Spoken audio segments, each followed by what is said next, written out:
Modern Vidya Mandir public school, Shiv colony, railway road, Palwal. खंड 1, घटनाएं और प्रक्रिया। 10th class. पहला पाठ, यूरोप में राष्ट्रवाद का उदय। राष्ट्रवाद ऐसी भावना जिसमें अपने देश के प्रति प्रेम और गौरव की अनुभूति हो। निरंकुशवाद। निरंकुशवाद किसे कहते हैं? निरंकुशवाद ऐसी सरकार या शासन व्यवस्था जिसकी सत्ता पर किसी तरह का कोई अंकुश नहीं होता, उसे निरंकुशवाद कहते हैं। कल्पनादर्श, यूटोपिया, एक ऐसी समाज की कल्पना जो इतना आदर्श है कि उसका साकार होना असंभव है। फ्रांसीसी क्रांति। फ्रांसीसी क्रांति 1789 में हुई। फ्रांसीसी क्रांतिकारियों ने निरंकुश राजा के राजतंत्र का अंत करके सत्ता फ्रांसीसी नागरिकों के समूह को सौंप दी और राष्ट्र राज्य का गठन किया। फ्रांसीसी क्रांति। सेना की गतिविधियां। 1789 ईस्वी की सफल क्रांति के बाद 1790 के दशक में फ्रांसीसी सेना हॉलैंड, बेल्जियम, स्विट्जरलैंड और इटली के बड़े इलाकों में घुसी और क्रांतिकारी युद्ध शुरू हुए। अब आता है नेपोलियन की नागरिक संहिता। नेपोलियन ने 1804 में नागरिक संहिता जारी की, जिसमें कानून के समक्ष बराबरी और संपत्ति के अधिकार को सुरक्षित बनाया गया। कुछ महत्वपूर्ण तिथियां हैं।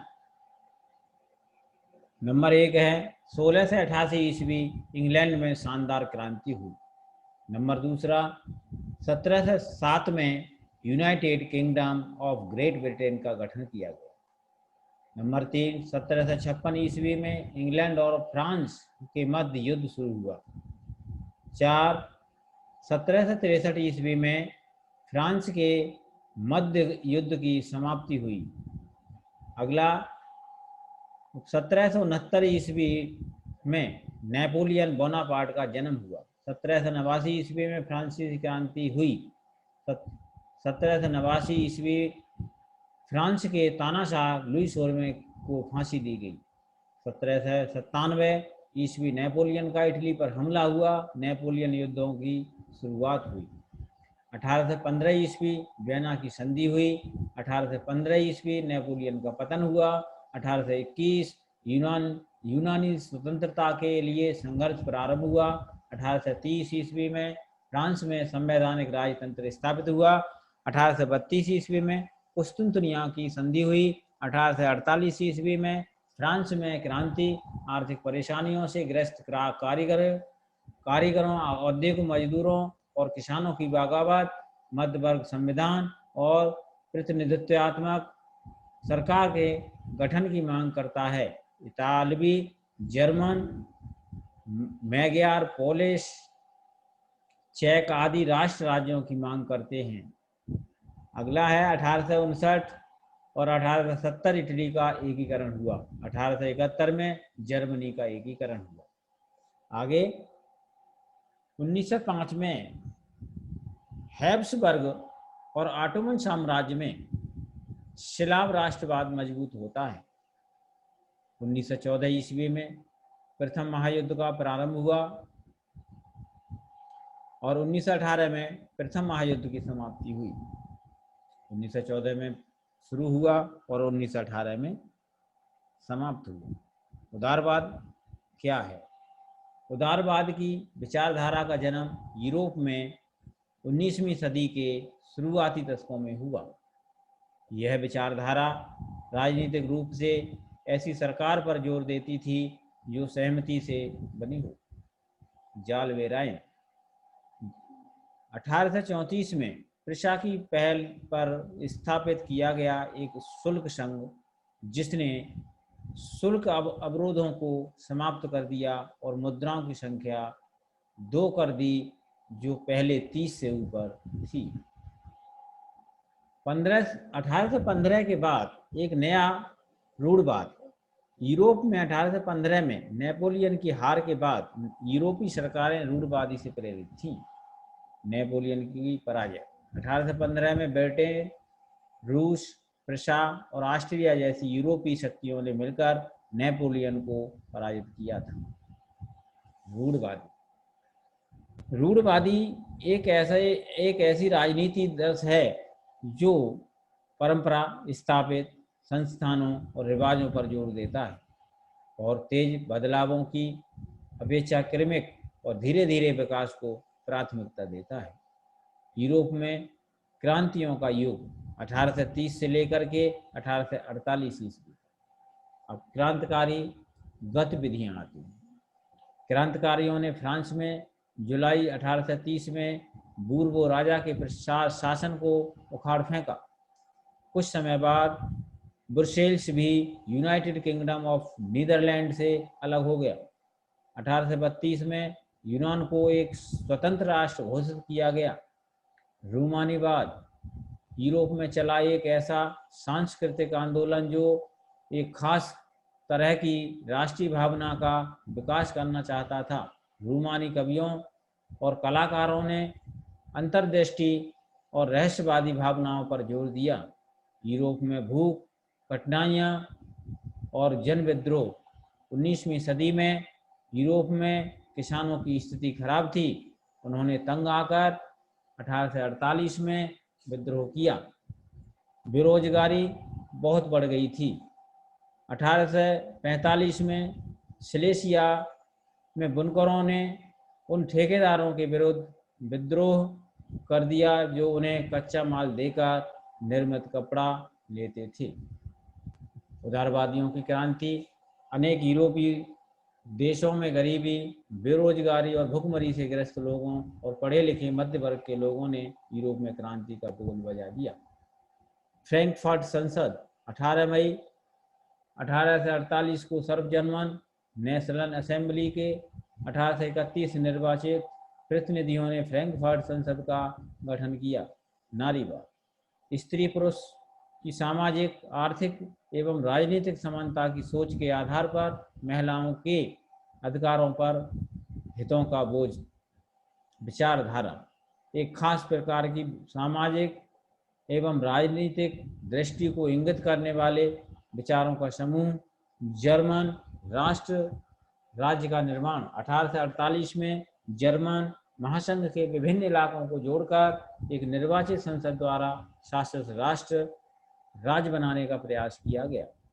इटली का एकीकरण 1860 में गैरिबाल्डी के नेतृत्व में सैनिकों और सशस्त्र बलों ने दक्षिण इटली और 2 सिलेसियाओं के राजतंत्र में प्रवेश किया और स्पेनी शासकों को हटाकर 1861 में इमैनुएल द्वितीय को एकीकृत इटली का राजा घोषित कर दिया।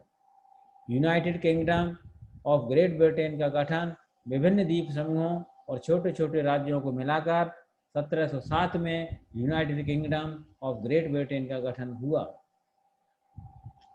प्रतीकों का अर्थ। टूटी हुई बेड़ियां हैं आज़ादी मिलना। बाज, छाप कवच जर्मन साम्राज्य की प्रतीक शक्ति। बलूत की पत्तियां का मुकुट बहादुरी का। तलवार मुकाबले की तैयारी। तलवार पर लिपटी जैतून की डाली शांति की चाह। काला लाल और सुनहरा तिरंगा।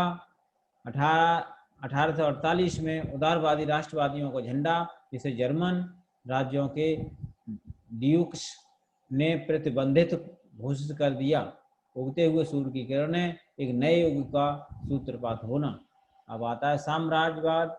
एक शक्तिशाली राष्ट्र द्वारा अन्य देशों पर राजनीतिक प्रभुत्व स्थापित करने की प्रक्रिया है। और ये मैप दिया हुआ है, इसको थोड़ा सा देखें। अब आते हैं अभ्यास के प्रश्न। निम्नलिखित पर टिप्पणी लिखें। जैसे है जूसेपी मैत्सिनी।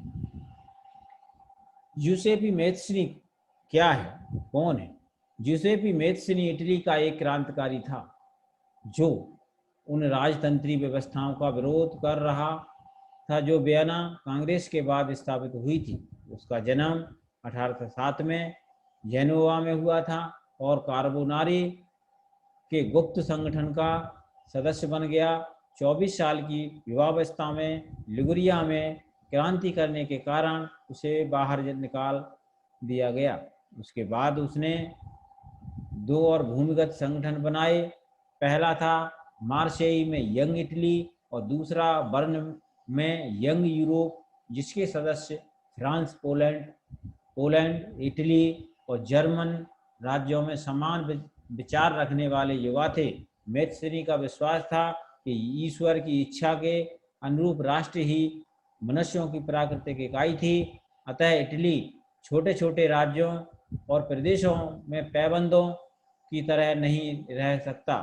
नंबर 2 आता है काउंट कैम्बली देव काबूल। वह इटली के एक प्रांत सार्डिनिया पीडमांट के शासन विक्टर इमैनुएल द्वितीय का प्रमुख मंत्री था, जिसने इटली के प्रदेशों को एकत्रित करने वाले आंदोलन का नेतृत्व किया। वह न तो एक क्रांतिकारी था और न ही वह जनतंत्र में विश्वास रखने वाला था। इतालवी अभिजात वर्ग के सभी अमीर और शिक्षित सदस्यों की तरह वह इतालवी भाषा से कहीं अच्छी फ्रेंच बोलता था। वह फ्रांस में सार्डिनिया पीडमांट की एक चतुर कूटनीतिक संधि, जिसके पीछे काबूल का हाथ था, से सार्डिनिया पीडमांट 1859 में ऑस्ट्रेलिया बलों को हरा पाने में सफल हुआ। अब आता है तीसरा यूनानी स्वतंत्रता युद्ध। 15वीं शताब्दी से यूनान ऑटोमन साम्राज्य का एक भाग था, जो यूरोप में क्रांतिकारी राष्ट्रवाद की प्रगति से यूनानियों का स्वतंत्रता के लिए संघर्ष 1821 में शुरू हो गया। यूनान में राष्ट्रवादियों को निर्वासन में रह रहे यूनानियों के साथ पश्चिमी यूरोप के अनेक लोगों का भी समर्थन मिला, जो प्राचीन यूनानी संस्कृति के प्रति सहानुभूति रखते थे।